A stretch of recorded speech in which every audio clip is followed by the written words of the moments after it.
Welcome to Tech This Way.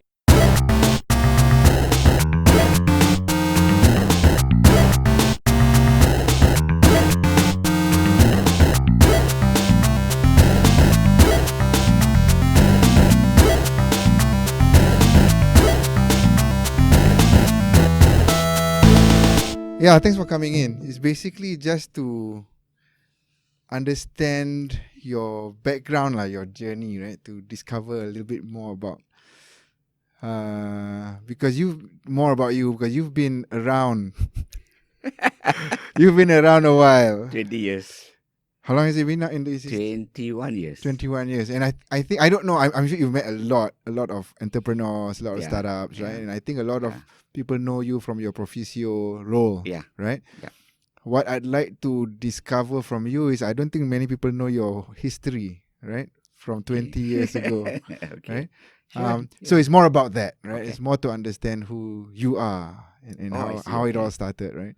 And how you've ended where you are and why you're doing this, right? So you can go as far back as you want, right? To talk about your maybe just history. talk about since I got into the tech sector, which is about 1999, I think. Okay. So that was, so 1999, 21 years ago. Yeah. So where were you? What were you doing? We started already? Yeah, we have. Oh. Yeah, just a casual chat. Yeah, okay. You know? So, 21 years ago, that was some time ago, right? I think Two about decades ago. 2 decades ago, yeah. It's been a long time. All the white hair shows. Yeah. Yeah, so I think around the time 1996, 97 was when MSc Malaysia was launched. So before that, I'm a qualified chartered secretary, law degree and stuff like that. Okay. Right. So I used to practice in corporate consulting. You're from KL? Where are you from? I've been living in KL since I was 10 years old. Okay. Before that, I was in typing. Oh, okay. Yeah, Oh, so I've got a typing. very soft spot for typing. I love it. Family still there? Or? No. Family all moved up to KL. After my father retired, he was in the railways. Okay. His last posting was typing. So after he retired, we moved up to KL because my brothers all moved up to KL. My family. Everybody got work. Everybody got work here and all that stuff. I mean, typing small town, right? So everyone moved up to KL to work. Yeah. So after my father retired, he came up here as well. Right. So I think so I was doing all of that kind of stuff. Primarily corporate work, corporate consulting and stuff like that. Doing okay, doing well, but got a bit bored with company secretarial work. Right. And then MSc Malaysia was launched. Okay. 96, 97. That kind of got me interested, right? I was looking to try new things anyway. How much of a IT background did you have up to that point? Zero. Okay. Zero. Only thing I had was a computer that, used to do word processing, stuff like that, right? In those days, right? I think it was WordStar. It goes back a long time. To Cash. You know Cash, right? Yeah, Cash. we were talking about WordStar. Yeah, so it was like WordStar. So this goes back a long, long way. And we used to use fax machines in those days, right, for communication, right? So this goes back way back. I even used to use telex in those days. Oh, that's before my time. Yeah. Telex so we used to use telex. Telex is what? So how does that work? Telex is you got to type in a message. It's a very short message. Okay. Right? So it's a very short message. It's probably like 50 words, 100 words, not even 100 words, 50 words max. Right. So very short messages, right? Oh, okay. Yeah, so you communicate with people out of the country or whatever. Real time, lah. Yeah. It's real time, yes. Wow. So, because we used to do work for people outside the country as well, and things like that. Right. And I also had this might be interesting to you. I also ran a manufacturing plant, a condom manufacturing plant. Condoms? Yes. Okay. So I was called a condom king in those days. Oh, okay. So can we censor that part? He ran a condom manufacturing company. Yeah. So obviously I'm not censoring that. I'm there highlighting it. Thank you. Yeah, so we used to communicate with clients out of the country and stuff like that, right? So we used to use telex for that, right? Okay. Even for my corporate work also was telex and stuff like that. That's as much technology as you were in. As much as technology and WordStar. Right, and WordStar. And WordStar. Yeah. And we had spreadsheet. I can't even remember what dot matrix printers all lah. Yeah, dot matrix printer lah. Some people will need to Google that, right? What is a dot matrix? What's a dot matrix printer?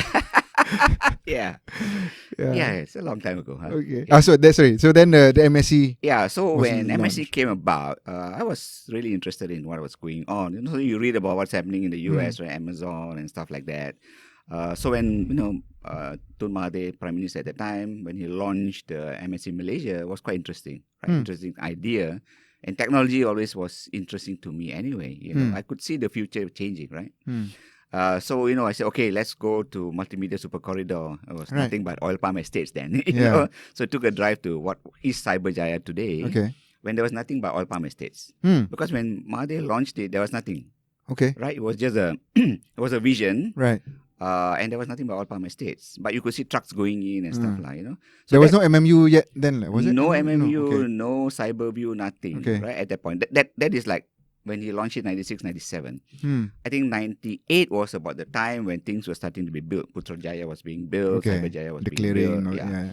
So that was when Cyberview was the first thing that was built in Cyberjaya. Yeah. Right? Cyberview Lodge, as well as the buildings around Cyberview. Right. So that main traffic lights was already built before you turn left to go up to so there were just Cyberview, roads leading to nowhere. Right. Other than going to Cyberview. Okay. Right? And Putrajaya was also built around that same time. Right? So that was when it was really interesting. So when things started actually happening in Cyberjaya, with Cyberview coming up, MSc Malaysia coming up, that's when I really got into the space lah. Sorry? Yeah. Then we can cut. Go ahead.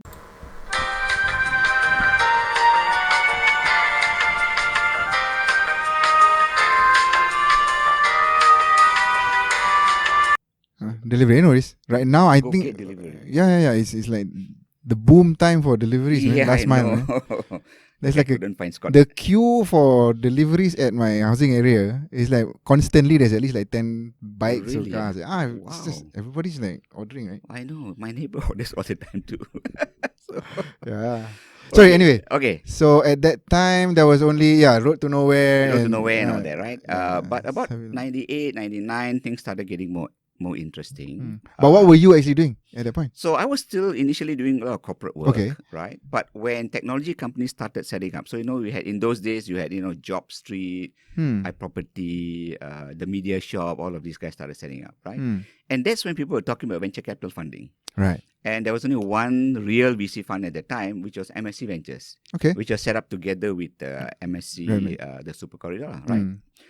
So when people were starting to do that kind of stuff, that's when I started getting involved. I went to MDEC, started getting to know the people in MDEC. And, there was a lot of interest in MSc, Cyberjaya and stuff like that, right? Then I started working with some of the companies and, there was a lot of interest. And then, this still in your capacity as a company secretary? This was just as a company secretary, but I set up a new company then. It was called 3 Capital. Oh, okay. So some of my friends who go way back, they will remember this kind of stuff. 3 Capital. So I set up a company called 3 Capital to help entrepreneurs do fundraising. As part of my role as a company secretary, we used to do fundraising for our corporate companies. But, bank fundraising, bank loans, that kind of stuff, right? Yeah. So venture capital was quite interesting. So I thought, okay, I'll get in on that space and help these technology companies, right? Okay. So they were all looking to raise funding from VCs, but there was only one venture capital company, right. MSc Ventures. So I know the guys, Izmi, Amin and all this, and Sarina was the CEO at the time, So when that started happening, Multimedia Super Corridor was looking at getting more VCs into Malaysia as well. And then there were a lot of technology companies starting to form around that time, 96, 97. Job Street was like 96 around that time, right? So when all of this was happening, in America, they had things like First Tuesday and stuff like that. People catching up together. People were doing all the networking sessions. Yes. So I actually did the first ever networking session in Malaysia. The old guys will remember this, but the younger people won't. Even before First Tuesday came to Malaysia, I did an event called Cocktail at 3 Capital. Okay. Right? And we got, I think, quite a large number. I think about almost 200 companies coming for this networking session, cocktail networking session. But at that point, what kind of companies were they? Were they already tech companies So then? these were all tech companies. They were all tech companies. So a lot of those initial internet companies, software companies, and those kind of stuff, right? People getting into the space. I think one thing Malaysia has always done well is to inspire people to do stuff. Right? So when MSc Malaysia came about, people started getting into technology because people were really excited by MSc Malaysia, right? So there were like 200 companies, and when we did the first ever networking session, and at that time, we had Mass Tech. Right. Mass Deck. the technology exchange, right? So Nasdaq was similar to Nasdaq they were trying to do, right? So they call it Nasdaq. It was the first ever stock market or exchange for technology companies, right? And no one else in the whole region had it. Not even in Asia. We were the first actually, So at that time, Encik Khairil This was late 90s lah. This was around 97, 98, 99, around that Towards time. the .com boom lah. Yes. So when Nasdaq first set up, it wasn't part of Bursa Malaysia. It was an independent exchange by itself. Oh, I'm trying to remember that. And the first, the chairman of Nasdaq at the time was a gentleman called Encik Khairil, right? So when we wanted to do this networking session, he said, "Yeah, I'll come for this." Yeah. I'll come for this. He wants to invite people over to the platform, on right? his exchange, right? Yeah. Subsequently, of course, Nasdaq became part of Bursa Malaysia, so that there was more activities there, and later it was merged into Ace Market and stuff like that, right? So he came and Microsoft sponsored the first ever networking session. Oh wow! Yeah, Where did you guys do this? This was done in one of the hotels in Malaysia. Okay. Which hotel, right? So we did that, right? So we got about 200 people, And this was when I actually really got to know people like Patrick Grove and Mark Chang and Ganesh and all these people, right? The pioneers, the pioneers, yeah. So when you do this kind of first time networking, right? Everybody comes, because everybody wants to be part of this thing, and we got some investors coming in, some VCs coming in from abroad as well. Okay. So what I did then actually, even before doing this cocktail was, I actually worked with MDAC, to do a roadshow to bring VCs into Malaysia to come and have a look at Cyberjaya. Okay. Right. So where were they coming from? So we got VCs coming from Hong Kong, from China, from Singapore, and quite a few other regional VCs lah. There were no VCs in Thailand, Indonesia, all at that point. Right, and the local one is still just MSC. The local Ventures. one, MSC. I think there was another one, Malaysian Ventures. It wasn't MEFCAP. It was another company called Malaysian Ventures under MBank at that time. Oh, okay. Yes, that's quite forward thinking. Yes, and later on, of course, the banks started having their VC funds. Right, Maybank had Maybank Ventures, CIMB Ventures, and so on. Yeah, but there were very few at the time. Yeah. So these Malaysian Ventures guys, they were actually more private equity than VC. Yes. Okay, but they were interested in the VC space, right? So I actually did this whole roadshow where we brought all the VCs in, put them up in hotels. Oh, okay. Put them in a bus, took them to Cyberjaya, had meetings with Tan Sri Osman, who was chairman of MSC Malaysia at the time, or MDAC at the time, right? Yeah. Sarina Karim and all of the CEO of MSC Ventures. Yeah. So we brought all those VCs in. That was the first time they came into Malaysia because they heard about MSC. They were interested in what's going on. This was like a really unique thing, right? Yeah. A super corridor and stuff like that. So they came in. And actually at that time I remember people were still confused with the concept even, right? What is this MSC super corridor thing? What is that, exactly, right? Yeah. So we needed to educate people. People were interested, but they were not sure what it is. So together with that roadshow that I did, we did this networking session, right? So this is where we give people, green color sticker means you're a VC. I've got the money. Like yeah, exactly, right? And I'm the company. So entrepreneurs were, going around, looking for these VCs and telling them what to do and things like that, right? This is what I do, this is what I do. So that was the first ever networking session that we did, and then after that, First Tuesday came in and they had First Tuesday and stuff like that. Right? So that's when I really got into the space. Right. And I started working then with entrepreneurs to primarily help them to do fundraising. Okay. And we did a few successful fundraising as well, right? From mostly foreign VCs. I think there was also one that was done with a local VC, including even CIMB Ventures. They also did some fundraising with us, right? Okay. So that's when I started doing that. But also around 1999, when, after this whole cocktail and stuff like that, I felt that MDAC was there, and I got to know the MDAC people really well because of the roadshow that we did, so Tan Sri Osman, Sarina and all that. Got to know them really well. And also got to know that, they were trying to engage entrepreneurs at the time or technopreneurs as we started calling it, but there was no one to engage with. So they were engaging individually, one here, one there and stuff like that. So that's when I started the Technopreneurs Association of Malaysia team. Right. Yeah. So 1999, I got a few of my fellow entrepreneur friends, all the technopreneurs. And we said, look, we needed to have a voice, right? The government wants to engage. They want to know what technopreneurs need. They want to come up with policy that helps technopreneurs, but they don't know who to engage with. There's no body to There's no represent organization. them, right? There's no body to represent them. Okay. So I got a few of them together, very passionate people. All of us got together and said, okay, let's do this, right?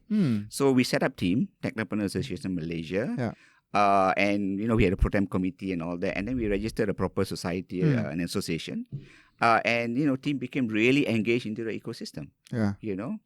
I think, for like almost 2 decades, team has been pretty well engaged. Now it's a little bit quiet. I think, in my personal opinion, I think they need to really energize themselves again.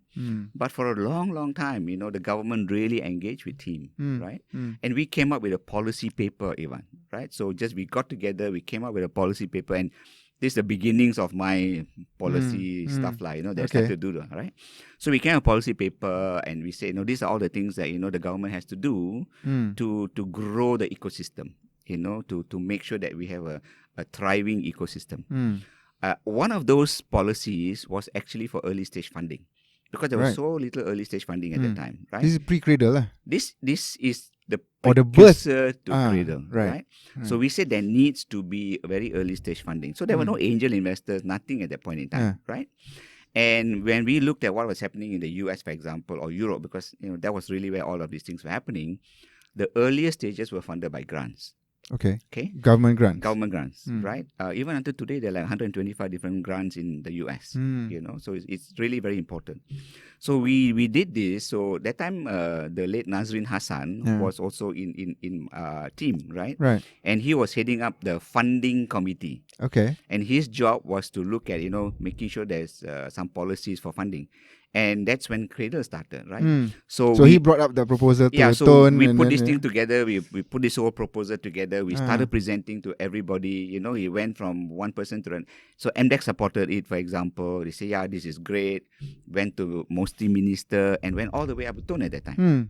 And when he was presented to Tone, he said, okay, that's fine. Let's do this, right? Yeah. And then he went to Mostly Minister at the time. That was Dato' JJ at the time. Okay. And, when it was presented and all that, they accepted it. And they say, okay, let's set up this agency to do grant. And by that time, MEFCAP has already been started. Okay. Okay, so I think so Cradle was started around 2004. MEFCAP, I think, was started about 2001 or 2002. Okay, just so about beside before. MSC Ventures, they set up MEFCAP as well. What was the remit for MEFCAP at that time? So MEFCAP was to invest in technology companies as well. Right? But not necessarily the early stage as... Not necessarily which was early the stage. gap, so that was the Correct, gap. that was the gap. So when Cradle was started, they said, okay, let it go under MEFCAP at that point in time. Because so all the funding was leaving, government was pushing it to MEFCAP. To MEFCAP, right? Yeah. So Cradle became a division under MEFCAP. Ah, right? okay. Oh, I didn't know that. Yeah. And Nazrin helped set it up, right? Put the structure in place and all of those things we did under the auspices of team.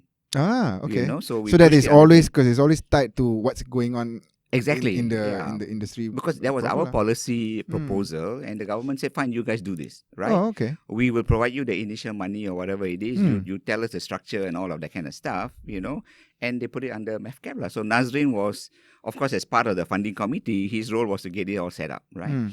And that's when they said, can you come in and help us set this all up? So he did that, right? And then after setting it all up, they had someone else to run the division. It wasn't a company at the time, right? And then Nazrin came back to team, and he was running his own entrepreneur venture as well at the time. Yeah. Right? Subsequent to that, it wasn't performing as well as we had expected it to. Oh, within MEFCAP? Within MEFCAP. And Nazrin also was not happy with the performance, right? That's when we lobbied again, and then we got it spun out of MEFCAP. And what do you think was the challenge then? I think, the processes were in place, but maybe the execution wasn't good enough. One. Secondly, coming under MEFCAP, I think, Nazrin felt that, it should be independent because MEFCAP was setting direction, but they were looking at investing in later stage companies. They are not doing early stage. So, there is a difference in the culture, in the thinking and stuff like that, right? So he felt that it just wasn't right. You cannot put a grant organization under a venture capital organization. It should be separate, right? So when it wasn't really doing that well, and then the person that was running the division, she left. She was actually Canadian. She left. right? Okay. So it was like floundering at that point in time. So Nazrin said, no, we need to do something, right? So again, we lobbied the government again, and finally we got it spun out as an independent entity. And that's when the minister said, if you really want to make this work, Nazrin, you better take over as CEO. Right? Yeah. So you know how Nazrin, he's really passionate, right? Yeah. He was really upset that, there was this great opportunity to do early stage funding and it wasn't working. Yeah. Right? So again, lobby. And to be honest, it wasn't even any of your responsibilities, right? It wasn't our responsibility. Yeah, we have set it up. We put the yeah. structure in place. We put all the recommendations in place, and then it wasn't really working so well, right? So he said, okay lah. So he gave up everything and he became CEO. Yeah, for of Credit. And of course, then the rest is history lah. Yeah. So that was our first major policy proposal that was accepted by the government. There were many other proposals as well. So what was your role in team at that point? So when I started team, I was a pro tem president of team, and I became the first president of team. Okay. Yeah. So I became first president of team, and this is when we put up all these proposals. We were really lobbying the government and doing all of that kind of stuff, right? And your day job was still with my day job was now 3 Capital. Okay. I still had my management consultancy, right? And my day job was 3 Capital, working with entrepreneurs, helping them to do fundraising and stuff like that. Okay. Right. Okay. So later stage like the fundraising, they were not really investing in the very, very early stages at the time, right? So I was still doing that. And then, the dot-com bust happened in 2000 and then in 2001, 9/11 happened, the terrorist attack, right? Yeah. And when all of those things happened, things kind of slowed down. In not just in Malaysia but around the world. Yeah. So the tech industry kind of slowed down, especially because of the dot-com bust. Yeah. When that happened, things started slowing down. So in 2003, I thought I'll do something different because something interesting happened for me in that in 1997, just before the first financial crisis, a company wanted to buy my consultancy practice, right? Okay. A larger audit firm wanted to buy my practice. And as we were negotiating this practice, financial crisis happened, so the thing was off the table. Yeah. So 2002, they came back again. Okay. They said, hey, we are now interested again and we want to buy it again, right? So I was looking and thinking, okay, opportunities don't come all the time. The first time it happened, it didn't happen, right? So I said, okay, I sold the company. This was towards the end of 2002. And since the dot-com stuff happened and technology was slowing down, I thought, hey, why don't I just go and do a PhD? So it's been one of my dreams to do a PhD. Right? Okay. And this time, because I was so involved in venture capital, I thought I'd do a PhD in venture capital. Right? Really, really understand the venture capital industry a lot more. And that's when I went off to the UK to do my PhD in 2003. I see. Where did you go? University of Edinburgh. Okay. So, cool. Yeah. So there were actually...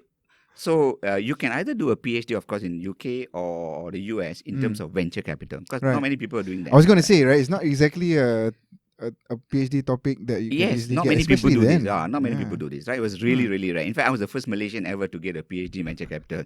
There are probably another 1 or 2 other people here. Not many, right? Yeah. So you could either do it in the US or in the UK. Right. Unfortunately, in the US, a PhD is a minimum of 5 years, a maximum of 7 years. Right. Most people apparently complete it in late towards about 7 years. Oh my God. Yeah, because you spend like 3 years just doing statistical analysis and stuff like that. Yeah. I was like, no, I'm not going to spend 3 years. Even doing 5 statistical years, analysis. right? Even 5 years is 5 a years long time, right? Yeah. Yeah. Unless you want to be an academician, right? Exactly. And then stay in there, right? Exactly, right? Yeah. But in the UK, you can do a PhD in 3 years. Yeah. Okay? Yeah. So I said, okay, forget it. Because by the time I did it, I was in my 40s. Right. I was not going to spend 5 to 7 years of my life doing this, right? Yeah. The So I said, prime of your life, The man. prime of my life, right? Yeah. Okay, I don't know whether it's prime of my life, but Prime. Okay, so I thought, okay, I'll go and do my 3 years PhD is okay. in the UK. So there were only 2 professors in the UK who specialized in this industry. One was in the University of Edinburgh, one was in Nottingham. Yeah. Right? I was going to say, perhaps even your experience probably exceeds theirs. Because they probably stayed in the academic world and you were out there, exactly. But, you still have to go through the academic process, right? Yeah. So I went to both these universities, but I really clicked very well with my professor, Richard Harrison, at the University of Edinburgh. Right. He's a wonderful, wonderful guy, and we really clicked, and he said, look, I want you in, I like what you're doing. We have very little research or anything being done in Southeast Asia, let alone Malaysia, but Southeast Asia. Yeah. He said, I think someone needs to do this. And he said, come and join. You know? So 2003, I went and did my PhD lah. Okay. Yeah, and I finished it in 3 years, Right. which I was very happy about, you know. So while I was doing my PhD, of course, you know, we have all these, what do you call that, meetings and sessions in different countries, right? I go to different parts of Europe, Belgium, and all these places. I went to the US, San Francisco, New York, and all that, you know, to look at the VC industry, right? Talk to people in the industry, talk to VCs, talk to academics, you know, pitching session. There were lots and lots of pitching sessions I went to, you know. And at that point, it was all types of stages of companies lah. All stages. Early or mid, early scale up stage, and all late that. stage. I mean, when I went to the US, I went to a few places in the US, right? I went to meet up with entrepreneurs in the US. So, you know, the university arranges this kind of stuff. I was also on a visitor program to the US earlier where, you know, they took you around different countries, different states, different cities, you know. This is the IVP, International Visitor Program, under the US government, right? So it was sponsored. So I went to like 6 cities, met up with entrepreneurs, investors and stuff like that, right? So really, really learn about what's happening in the US and in Europe. But my research was in Southeast Asia. Okay. So I actually did research in 4 countries. So I did research in Malaysia, Singapore, meeting up with VCs, talking to them, you know, about how you invest, why are you more successful than others. And also I did Thailand. Indonesia, there were no VCs at that time. This is like 2003 to 2006, right? Thailand, there were some VCs. So I met up with all these VCs in these 3 countries, you know, try to understand more about, you know, why are some VCs more successful than other VCs, for example, right? And looked at all of those kind of stuff. And that was the thesis of my PhD, lah, you know. So I completed in 2006, end of 2006. So I spent about 6 months doing some research post my PhD. And my research actually was on angel investing. Right, at the earlier stages, right? I see. So okay, I know where this is going. I work with, I research a couple of angel organizations. Okay. Right? One of them was called Braveheart, right?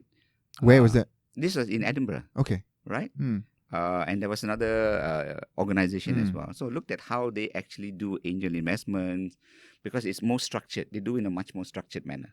It's almost like a VC fund, but they call it an angel fund because individuals are investing money directly into the companies. But so they are like a management company. They're like a management company, but they have a pool of angel investors. So these guys, they select the companies. The companies present to this pool of angel investors, and the investors invest in their personal capacity directly into the companies. So slightly more structured, a bit different from what we do how here. does that, so apart from the introductions, what does the company actually do? It has no... No, so what they do is... Does the transactions go through them? Oh, yeah. Okay. But I thought that's... no, the transactions go directly, right? Yeah. But these guys have an agreement with each of the angels in that whenever they get an exit, they get a certain fee. It's like a carry, like, you know, like a venture capital carry. Right. So they get like about 20%, 25% of the deals. Yeah. Wow. But what they do is, you know, they source the deals, they work with entrepreneurs, and then they spend time working with the entrepreneurs going forward as well. Right. So it's almost like you're paying a subscription to join this club where they will present all and the they do pay a different subscription. Right? So all the angels pay a subscription as well. An annual subscription for to run the management. You know? Right. The only difference between them and a VC is that in a VC, you invest in a fund and the fund invests in companies. But in that group, and the other one was called Archangel. Okay. Right? In those 2 groups, the angels invest directly in the companies. They don't invest into a fund. So angels, like you may have 20 angels you present to, not all of them might want to invest in certain companies, right? And I guess it's a one-to-one negotiations between the angels and the company.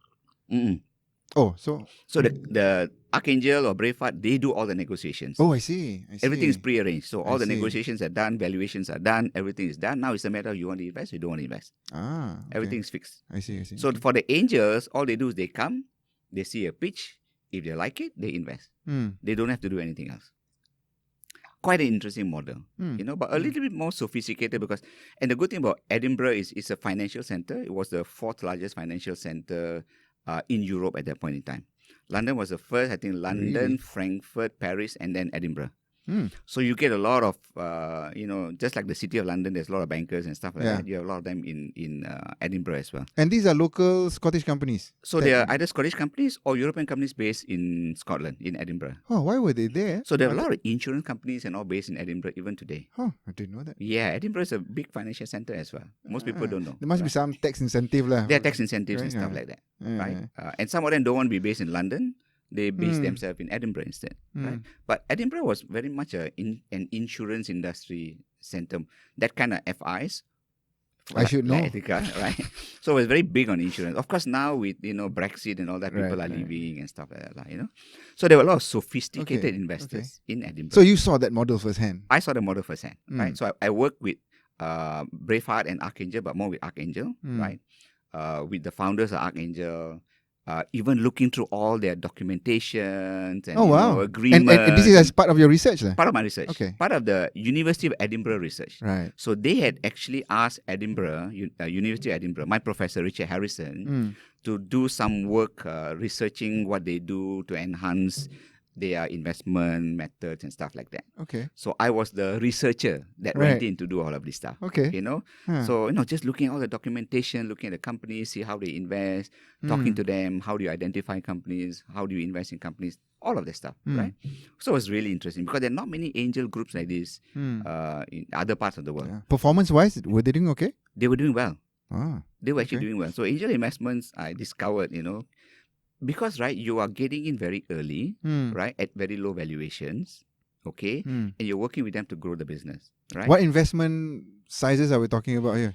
So they are looking at £50,000, £100,000. Not big not money. big. Okay. I think the maximum is maybe like £500,000. Okay, but that's considered quite big already, right? Well, to be honest, okay, £50,000 still quite a bit, but not.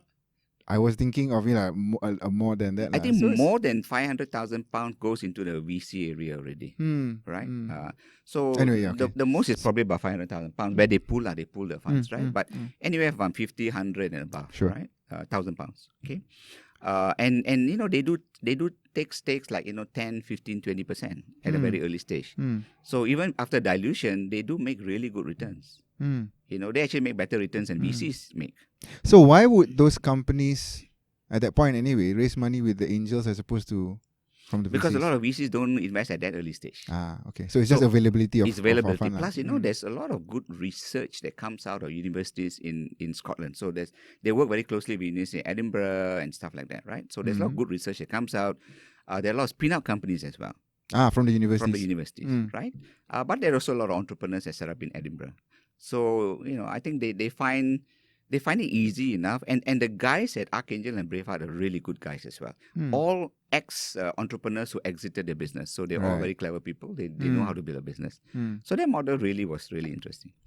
So after that, I did my 6 months of research, submitted everything to my professor and, had all the presentations done. I came back to Malaysia. Okay. Because by then, things were starting to pick up. Right. But the interesting thing I found, I came back every year, right? Every time during the holidays, I'll come back, right? But what I discovered was that 3 years I was away, things hadn't changed very much in Malaysia. So I didn't really lose anything. I didn't lose time. It's almost like pause. It's like pause and restart again, right? When you come back, okay, still the same. Okay. Yeah, so nothing much was lost in that sense, So I came back and restarted stuff and started getting more involved again. Right. So team was still there, bubbling along. Team was still there, bubbling along, After I left, then Chris Chan took over as president, and it just carried on. Like, people started. I had a succession plan for 2 presidents. Okay. I had a long-term succession plan. I had a long-term succession plan, right? And that kind of worked out quite nicely. Okay. Right? I always believe that you must have succession plans, So that worked out quite nicely. So it carried on. But of course, and then when I came back, they asked me to come back as an advisor and stuff like that. So I was there for a few more years. Senior mentor. Yeah. So that was okay. But after a while, I got busy with other stuff and things like that. What other stuff? So that's when, when I came back towards the end of 2006 or 2007, I started getting involved with the ecosystem again and stuff like that. And Reno was actually in team. right? So Renuka, my partner in Proficio, Yeah. she became a council member in team, and I think she went up all the way up to deputy president of team. By that time, Nazrin had left because he had to restart Cradle, right? So by the time Nazrin had left, Nazrin also was deputy president of team. And I had already planned my succession for him to be president of team. Okay. But because of Cradle, he had to leave, right? Yeah. Full time there. So when I came back, I started working. Renu was deputy president. And, she said, look, we need to do something about educating entrepreneurs, right? Because, then there are very few programs that actually teach entrepreneurs how to build great businesses. And what was available at that time was, you can go for a workshop, 2-day workshop, 1-day seminar, this kind of stuff. But people learn things, but nobody really helps them to implement anything. So, and I had been doing this kind of training also, even from 2000 onwards, right? Working with entrepreneurs and doing this kind of stuff. So, I've been training for a while since then. And after my PhD, I started doing a little bit more of that kind of stuff, right? So, she said, look, we can't just do this kind of workshop because it's not very effective. So, she had an idea. So, this was actually, Proficio was Renu's idea, right? And she had an idea that, why don't we do longer term programs where we actually coach entrepreneurs? We spend maybe 6 months, 12 months coaching entrepreneurs, right? Then we really help them to implement their ideas. And Renu was an IP lawyer at the time, right? Okay. But she really wanted to get into entrepreneurship too, right? So that was about 2008. So I said, okay, let's give it a shot, right? So we ran a pilot program for MDEC, right? I think that was like a 6-month pilot program. We had 3 companies, and this one was me and Renu, and we had another partner as well, right? Who were just working with these companies, helping them to flesh out the ideas. There was some training that went on, and then how do you implement these ideas? At that point, the companies were at what stage? So these were, I would say, not very late stage, but these were at the growth stage. So they already passed the market validation stage, product market fit and all is there, but they were just trying to grow the business. Okay. They already had revenue and stuff like that. Okay. So they were not early stage, right? They already had revenue and stuff, but they were like struggling to grow the business, right? So we said, okay, technology, right? So from then onwards, I only got involved in technology, right? And when we started doing this, we discovered that, the entrepreneurs really had certain skills, but not all the skills needed to grow businesses, right? So some of them are techie people, very good at the techie stuff, but not very good at building the business, not good at the marketing part, not a businessman, financial, not like that, right? Yeah. And because of that, they all struggle at certain areas, But they can go for workshops, but they learn stuff at the workshop, but they don't know how to implement this, right? So that's when we spend the 6 months working with them. We meet them, like twice a month. How are your implementations going and stuff like that, and it really worked out quite well, right? And Nazrin knew about the program that we were doing, right? So he was quite familiar. We talked to him about this even before we started it and all that. He said he's really excited about the stuff, right? But Cradle didn't have a budget. Cradle was a grant organization. Yeah. It was not a capability development organization. But MDEC was capability development. So we did this pilot program with them. But MDEC, although they liked it, they didn't have a budget to carry on to do this, right? So we just did our own little trainings here and there, working with entrepreneurs. And then there was apparently a session with Tan Sri Irwan at the time, who was Deputy Secretary General of Ministry of Finance, right? And he was saying that, look, why aren't we growing our companies? Our company is not growing fast enough. They have all these issues and blah, blah, blah. We need to do more, right? That's when Nazri went and opened his mouth and said, there's this company called Proficio. They do these coaching programs. Right. At MDEC. They did a pilot for MDEC. So the Tan Sri asked, what is this coaching? Why aren't we doing more of it? So Nazrin explained what it was and all that. He liked it, right? He said, okay, why don't Cradle go and do a pilot? So Nazrin said, but we are a grant organization, we are not capability development. So as the story goes, and Nazrin has always been telling us this, he said that Tan Sri told him, Nazrin, if I give it to somebody else, it will fail. And then if it fails, it's going to be on your head.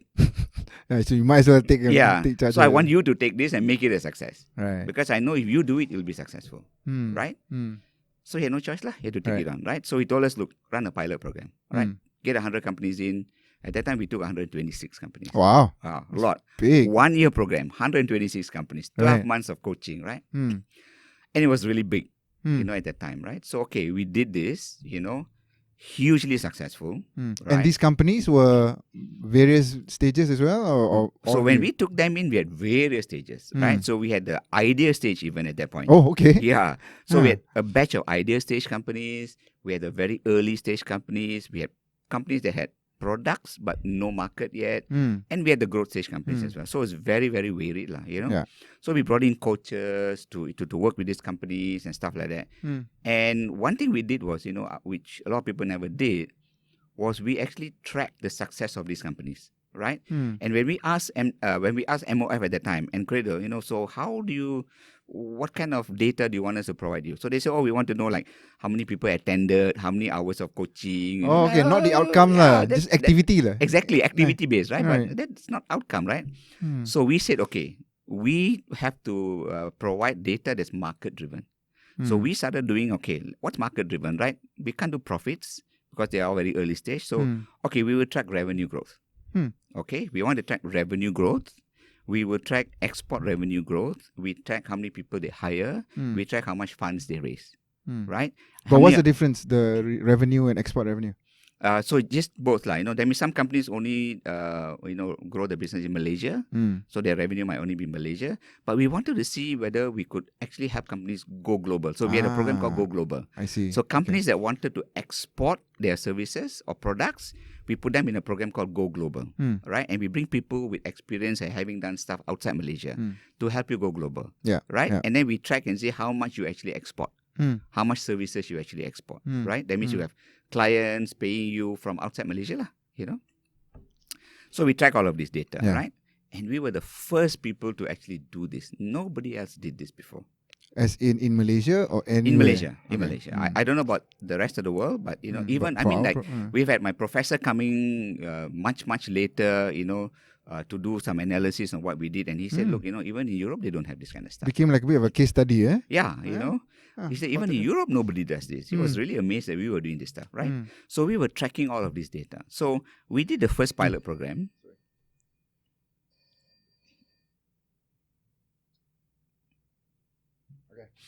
So we did this first pilot program, 126 companies.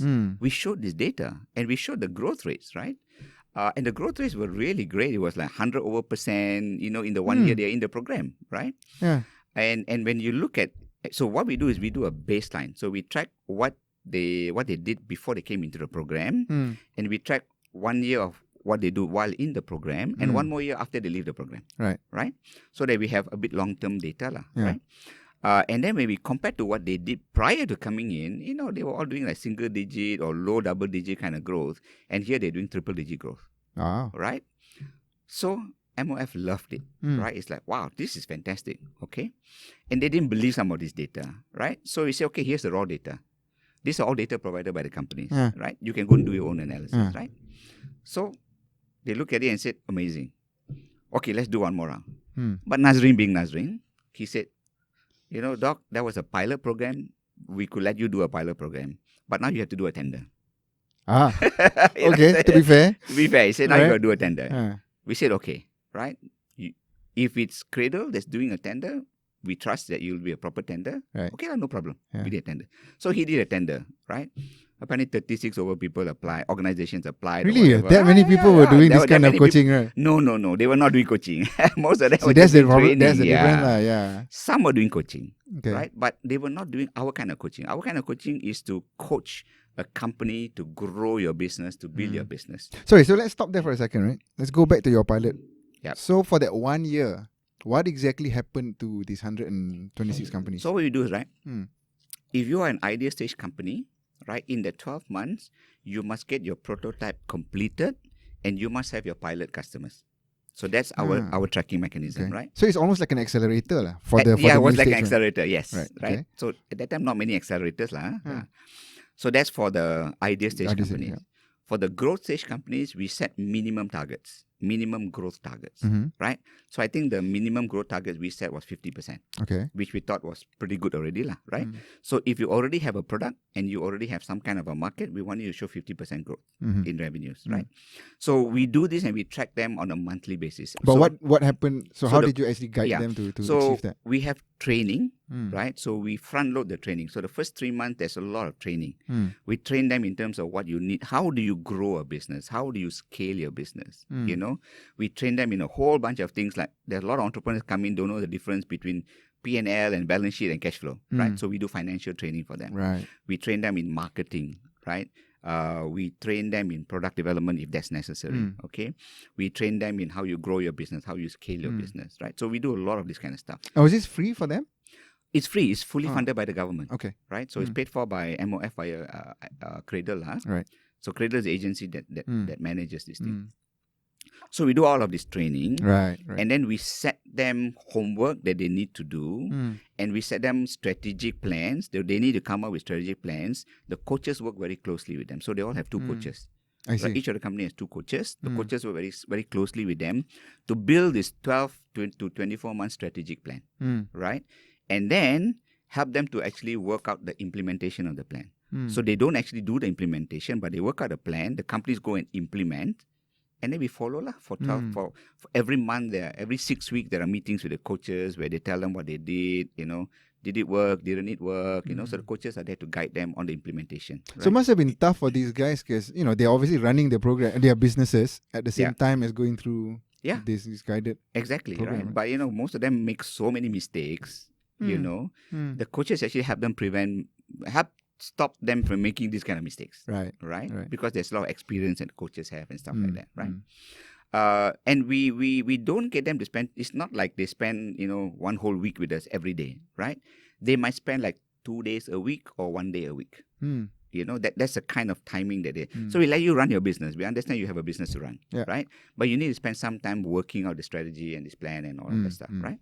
And the coaches meetings are like 2-hour meetings, 1.5, 2-hour meetings. So it's okay, right? So we work with them on the whole implementation. So for the whole year that was the whole year that goes on, right? And in Proficio we track this. They have to give us the data. We track it via graphs and stuff like that to see how they're performing. Right. And if they don't perform, we kind of intervene, right? Yeah. So I'm like the master coach, guiding the coaches on how to guide the companies. Right. So we've been doing this, right? So how did you manage coaching 126 companies? We have 100 over coaches. So where did they come from? So these are all people that we know. So either they are successful entrepreneurs, investors, or corporate people. Right. Good corporate people, right? Who have been there, done that kind of stuff, right? Some of them are still working in their businesses. In fact, most of the entrepreneurs are still running their own businesses, but they are kind of like paying it forward by coming and doing this stuff with us, right? Okay. And we pay them, right? Because it's funded by the government. We pay all the coaches. Yeah.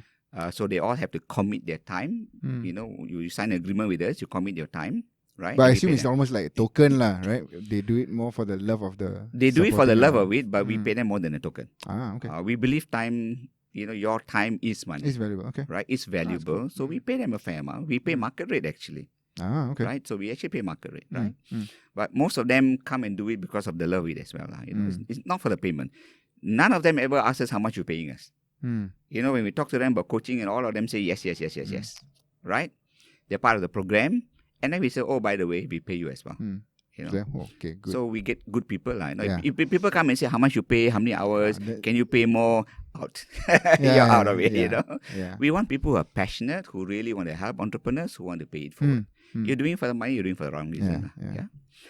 So that's how we build these things. So that was so then you finished the first one. Finished the first one. And then? Did the tender. Right. Yes, the tender. Won the tender. Okay. We went through a whole long process for the tender. Yeah. Right. We won the tender, which was for, I think, a few rounds of the CGP.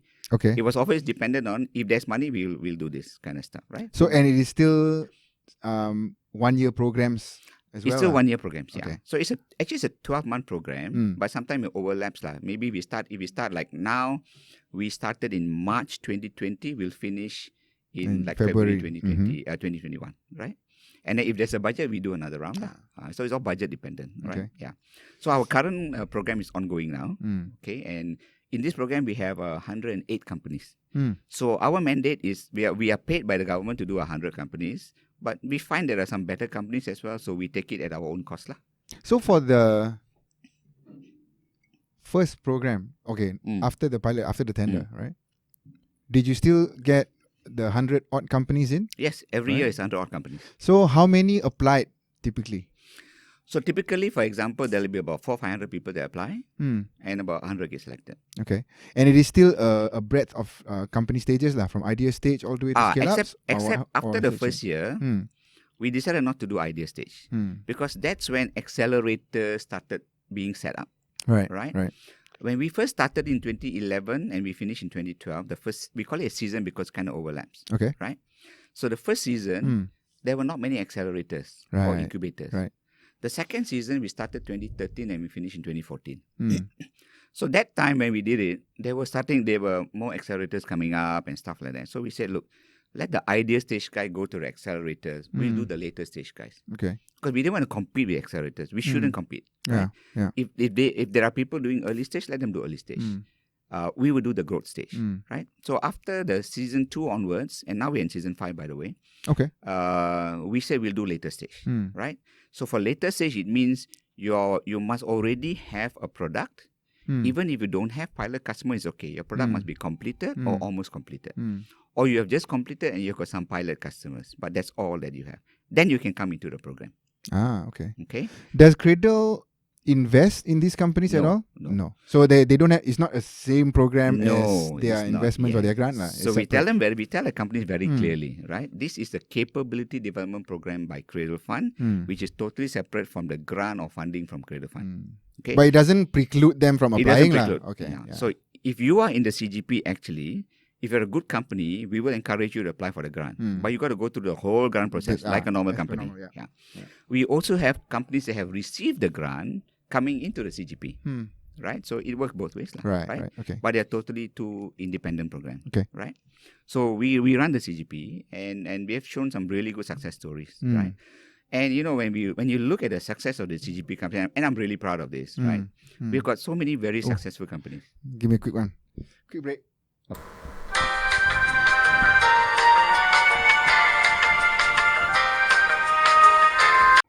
Okay. Something happening here? Is the elevator shaft? Oh. So I put the curtains on, and then so it's not. So that's why we've got this dead space. So decided to use it rather than waste it, right? Oh, okay. And the post editing will delete all the background noise anyway, so you don't hear it else. Okay. Sorry, where were we? Yeah, so I think we were talking about CGP and how many companies we get and stuff like that. Okay. Right? So they don't. So Cradle doesn't invest. Okay, so it's two different programs. Yeah, it's totally separate, right? So they don't have to invest. So that's what we've been doing. And I was telling you about how proud I am about my companies. Yes. Yeah, so the our companies, our we call them alumni, right? Okay. Our alumni have done really, really well. Yeah. So if you look at, for example, it's not just, so we don't just run CGP, Coach and Grow program. We also run other programs, right? So Proficio, for example, has run an e-usahawan program for the micro entrepreneurs under MDEC. Okay. Right? So for example, there are a lot of micro entrepreneurs who are trading stuff, especially on e-commerce, right? MDEC apparently has a database of 180,000 people or stuff like that, right? So when is this? This is right now? So this one we ran over the last couple of years. I think the last one batch is just finishing now, finished recently. But we've been running it for about 2 years, I think. Right? These are people running business from their home, essentially. Either from the home or some small outlet somewhere, 5 people kind of operation, 2-man operation, right. 1 person operation, that kind of stuff, right? Okay. So these are micro entrepreneurs who actually doing stuff to sell things or services or products online. Okay. Right, via different marketplaces. So a lot of them want to do this, but many of them don't know actually how to do it. Right? What marketplace do I put it on? How do I put this on the marketplace? How do I do social media marketing and all of this kind of stuff, right? So MDEC does the training. But again, we come back to the same situation. Training alone is not good enough, right? They train, they come, they listen. And these are not like the technopreneurs that you have, right? These are machi-pachi, these kind of people also. They come over, they're like so blur, man. Wow, ini macam, how to do social media marketing, how to do Google marketing, right? Yeah. They may be trained, but they just can't do it. They have difficulty implementing, right? Some of them will bring the children along. Oh, you belajar lah, maybe you can do for me, right? That's the reality, right? It's reality, but the children also like, you learn something in 2 days, it's like a lot. How do I do this, How do I even pick which marketplace to put it on, right? So MDEC did all of that and said, look, I think we need to do some coaching. Okay. So they asked Proficio to do this. So we did coaching for them as well. Right? Okay. And we showed some really good results. How many of them are there? Again, we do like 50 a batch, but it's only 6 months coaching. Okay. So we feel for them 6 months is enough. So we train them and then they have a coach that sits there and guides them over a 6-month period. Right? which marketplace, which marketing do you do, how do you do this, what's the results like, how do you track this, all of that kind of stuff. So we did this very successfully as well. Okay. And in parallel. In parallel, right? And we show some really, really good results, for all of them, and we have a graduation every year. Right. I mean, every season or every batch, right? So like when we did the graduation of EU Sawan, the EU Sawan are hugging their coaches and saying, thank you so much, you helped me to do this. Some of them, from earning $200 they're earning 5,000 a month. This is the kind of stuff that we do, right? Yeah. So when we looked, and we're the first one again that track all of this data, how well they're doing, what kind of revenues and all that stuff, right? We track all of this, and then we say we need to do something more than just tracking this. We want to show the government what the returns are for the government, right? In terms of the multiplier effect. Yeah. Because for EU Sahan, they work with a lot of parties. They got suppliers who supply them materials. They got agents. They got this. They got so it's that, the whole and network. It's the whole supply chain. It's a whole ecosystem. Yeah. There's a whole ecosystem, Yeah. right? So we wanted to know what the multiplier effect is. And when we did this, nobody knew what the multiplier effect was. Yeah. When we presented this to MDEC was like, wow, this is amazing. We didn't even know this kind of things happening. Yeah. So we did this. So we are actually very unique in that we do a lot of things for the first time, and then everybody copies us after that. But how did you guys figure that out? Because when we looked at the ecosystem for micro entrepreneurs, they were quite a large ecosystem, right? So for example, when we looked at the number of beneficiaries of a micro entrepreneur, you have employees, for example. Yeah. You have full-time, you have part-time, right? And then you have agents, you have suppliers, right? And then that agent network and all that can be quite wide as well. Because a lot of them are from small towns. Okay, they're from smaller towns all over the country, right? And within their small town, they got 10 agents here, 5 suppliers there, that kind of stuff, right? So there is an economic calculation for economic multiplier effect. I see. Okay. Right? So I did this calculation on the economic multiplier effect. And when we look at the beneficiaries, these 50 micro entrepreneurs, that ecosystem was 2,000 over people. Oh, wow. It was almost 2,500 people. So we actually asked every single entrepreneur in the program, how many agents you have, how many suppliers you have, how many, all of this kind of stuff you have, right? How many employees you have. So we track all of this. So for employees, there is a way to track how much money they spend. So if they earn $100, how much do they spend on others? For example, like a micro entrepreneur, right? You get your supplies from how many suppliers? How many percent of your supply of your products are supplied by so many people? How many agents do you have, and how much income do you get from your agents, or how much do you pay your agents? So there's a way to do this calculation. It's a little bit complex, right? So we did this entire calculation, right? And we showed there's a 50 times multiplier effect. Oh, so for every dollar that these guys sell, is actually $50 value for the whole every million network. is 50 million. For every 1 million in an ecosystem, let's say there's 50 entrepreneurs, whatever product they sell by whatever, if it's $1 million, it's actually 50 million in benefit. So if we can increase their incomes, right, from let's say 200, right, to 2,000, you are multiplying this many, many times over. So it might be 200, let's say for simplicity, let's say 1,000 to 2,000, right? That increase is actually another 1,000 multiplied by 50 times. That's a 50,000 benefit. That's just one entrepreneur. A month, mind you, right? So we did this whole multiplier effect, right? And we showed MDEC this. And they were simply blown away by this, right? They never knew this was happening, right? We did this. We showed it to them, right? So they didn't even realize the gold mine that they were standing on. Nobody realizes this kind of stuff. I mean, we also didn't realize this. Right? Until we actually did all of this. Because when we look at the entrepreneurs in the program, we say, hey, they all have a lot of this agent, like ini, like itu, all kinds of stuff, right? We say we need to do this calculation to see what is this benefit there? How big is this thing? Because our thinking is this. Micro entrepreneurs come in. They might be selling stuff for $200 a month, $500 a month. And, many of them is income for them, right? It's extra income. Maybe the husband's working, many of them are women as well. Right. Like 80% are women, right?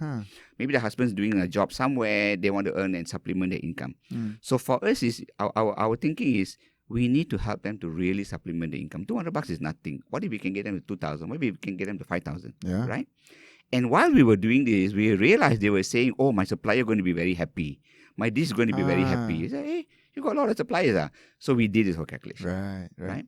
Of course, now MDEC goes and tells everybody, wow, there's this multiplier effect. Right. So I'm saying we did it first. Proficio, yeah. We did it first. Proficio did this first. Right. So we do this kind of very unique stuff, to show them, all of this kind of stuff. Right. So, we actually show success, right? Whether it's with CGP, whether it's with micro entrepreneurs, we show success in terms of helping all of these companies to improve their revenues, improve their incomes, and do better, right? But not only that, our companies are winning all the awards you can find, like Asian Rice Bowl Awards, 3 years in a row won by our alumni, Alliance Bank won by our guys, M-Bank won by our guys. Right. I mean, number one, I'm talking about, right? All of them are our winners, right? And we have so many of them that raise funding. Our companies have raised about 4.3 million, 4.4 million in funding. Wow. That's the kind of stuff that we do, right? So we're very pleased with what we do, and we hope to continue this. So with CGP, they've agreed to let us continue. So there was a budget provider in last year's budget, right? So now we're continuing with that. But it's always dependent, new budget, new minister and stuff like that. So, hopefully we get it, because, we think there's a lot to be doing. If anyone looks at our data, it's unmatchable. I'm very proud to say that, nobody can match what we do. Right? The impact that you've had on all these entrepreneurs and these companies, it's real. The impact that we have done is real. And we track this data. We don't just go and say, oh, we build great companies. No. For us, it must be backed by data. If it's not backed by data, you're just blowing your own trumpet. Right? So we back it by data. So for the companies that's on the program, right? Maybe it's interesting also to talk about the ones that don't succeed or don't get as much success out of it. Why is that? I'm sure there are some examples. So one of the things we tell our companies is, right, you want to build a great business, you have to be very disciplined at this. Okay? You have to be very focused. You have to be very disciplined.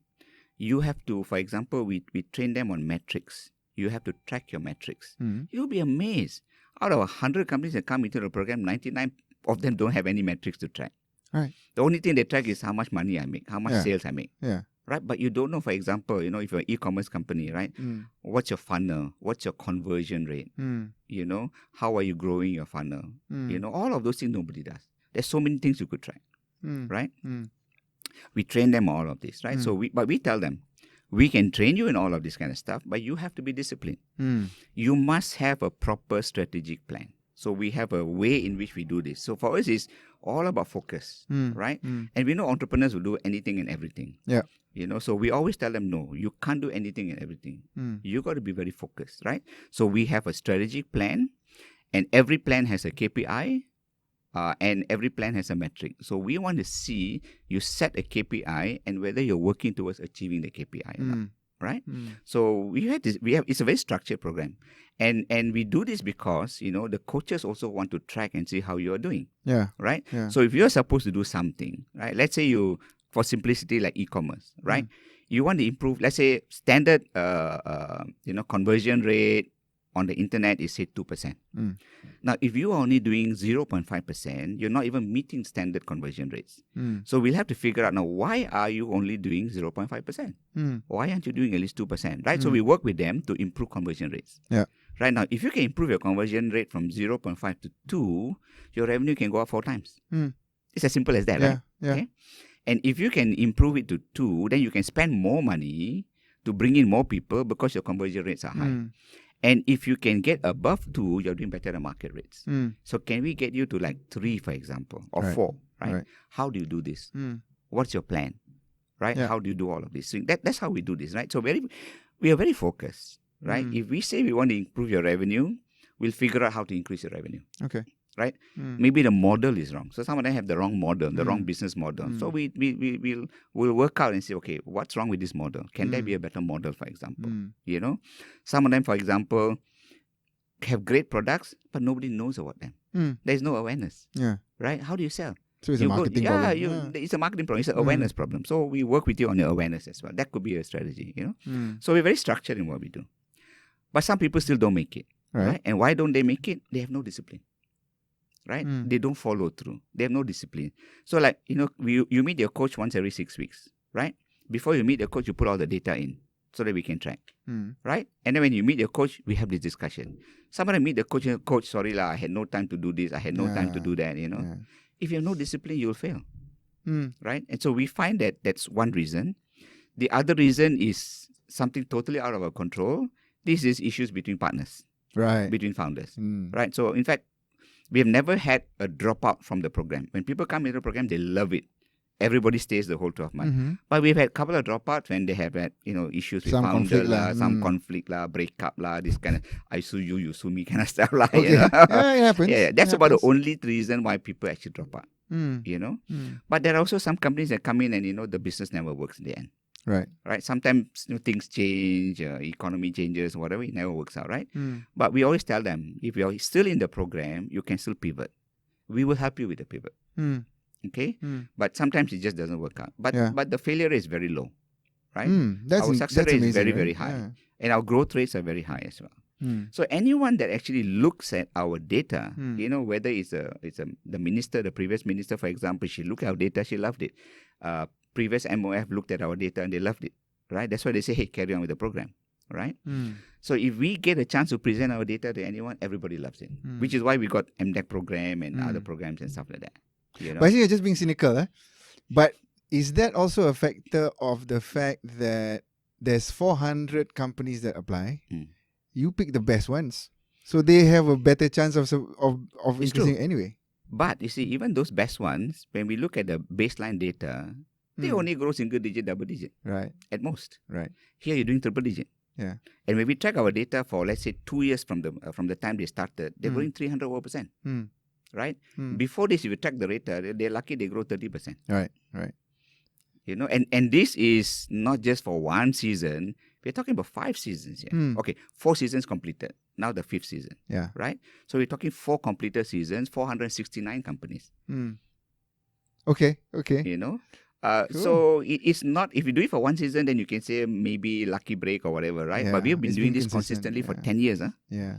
10 years now. I want to close that part off. Just last question on that would be, so what is your criteria, the primary criteria for selecting, so it's 1 out of 4, right? Pretty much, roughly, right? So what is the primary criteria that you guys look at? Okay. I think, of course, we look at the business, right? We look at whether, this is a business that has potential to grow and stuff like that.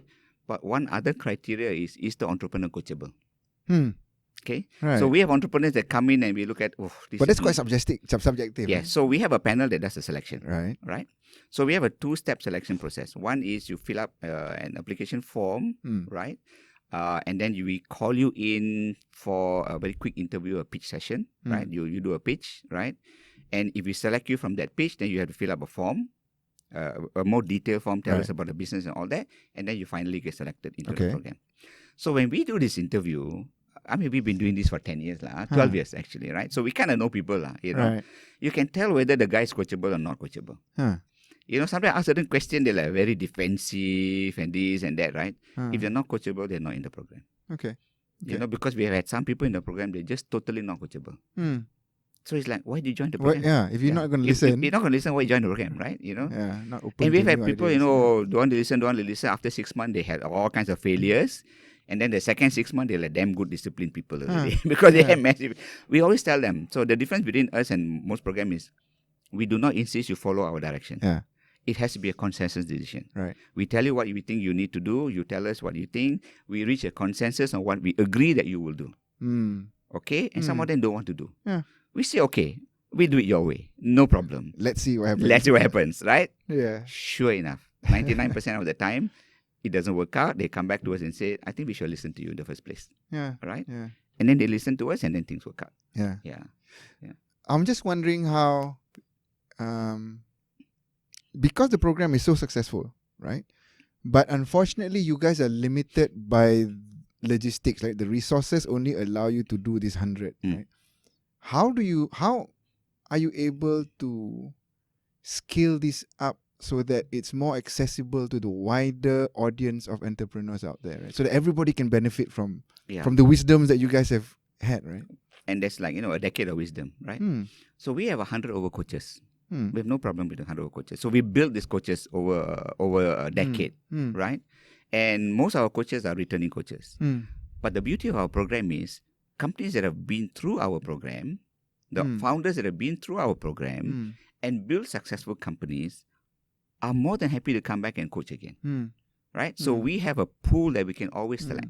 But where I was getting at is, but you're still limited to so this, right? How do you scale this up to 100,000 entrepreneurs can benefit from that one from might be a this, right? problem. Coaching, you can't do massive scale like that.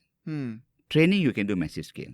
Right. Because coaching is one-to-one. Right? So, for example, one company has 2 coaches and they have this one-to-one session. Yeah. Only the company and the coaches. So, this one cannot scale on 100,000, for example.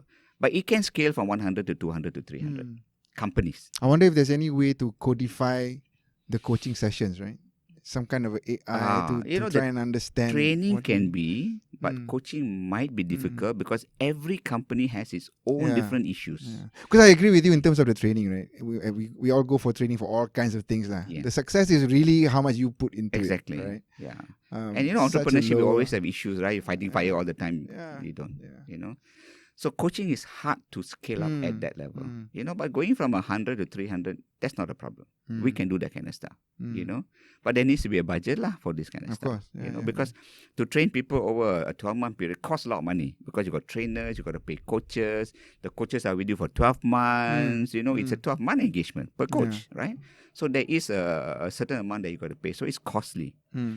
So if there's a budget, then it can be done. If you ask entrepreneurs to pay for it, and entrepreneurs in Malaysia won't pay for this kind of stuff. Yeah. Government unfortunately spoiled them so much, right? Yeah, it's true, right? Yeah, I think they get to be in fact, if those is like self-selection, right? For the companies that actually would pay for this, that they are really hungry for it. Exactly. Right? Yeah. But most people won't pay because it's not like 100, 200 ringgit, right? It's a few thousand bucks, right? So they won't pay for this, So government has to pay for this. Okay. Right? Yeah, I guess so. Yeah. For now. Because it's if it's a training program, no problem. You come for 2-day program, not a problem, right? Yeah. But if you're talking about 12-month program and so much of engagement, and we run, over that 12 months, besides all these things, we actually have even 10 or 12 training programs over and above this. Like I said, financial management, marketing, digital marketing, all of PR. We do all of these extra bits and pieces for them as well. So they can come in and learn extra and stuff like that. That alone actually costs a lot of money already. You could go and pay, $1,000 for per session. That alone is $10,000 already. Yeah, true. True. But hey, you know what? It's already just over. I know it's a long time. Can I just ask a little bit more sure. on something else? I guess I wanted to go back to when you did your work in Edinburgh with the angels. Yeah. Right. We didn't speak anything about the angel investors in Malaysia. Yeah. Side of it. So can you just take through that? So when you came back. So I was also president of the Malaysian Business Angel Network. Right. Yeah. So what's that network and how did that work? So I actually retired as a president in 2018 because we have a 4-year term of office. We wrote that into the constitution, so nobody stays for too long, right? And now Alan Lim has taken over as president. Right. So in terms of angel investment, we have at this moment about 280 or 285 registered or accredited angels. Right. So 4 years ago, when you were was that something again you helped set up, or it was already there? So what was the again, right? This was actually set up by Nazrin. I mean, of course, working together with Nazrin, right? So Nazrin felt that besides grants, there needs he felt the private sector should start taking over from the government. The government shouldn't be the only one funding the early stage, and then we need to incentivize angels, right? So we managed to get the government to provide this tax incentive, which is up to 500,000 a year. Right, you can get a tax incentive for investments up to 500,000 a year. Yeah. Okay, so he actually wanted to do this, and he actually set up MBAN. Right, when he first set up, he had a pro tem president, which was Richard Wong. Okay, right, and so Richard Wong was a pro tem president. I was a late addition because I was a little bit busy at that point. When Nazrin asked me to do this, I said I'm really too busy. Right. So I was towards the end of the pro tem this thing. I came in and joined as a council member. Nazrin said, "You really have to be there. I need you there, right?" So I said, "Okay, I joined." Right, and then we applied for official registration.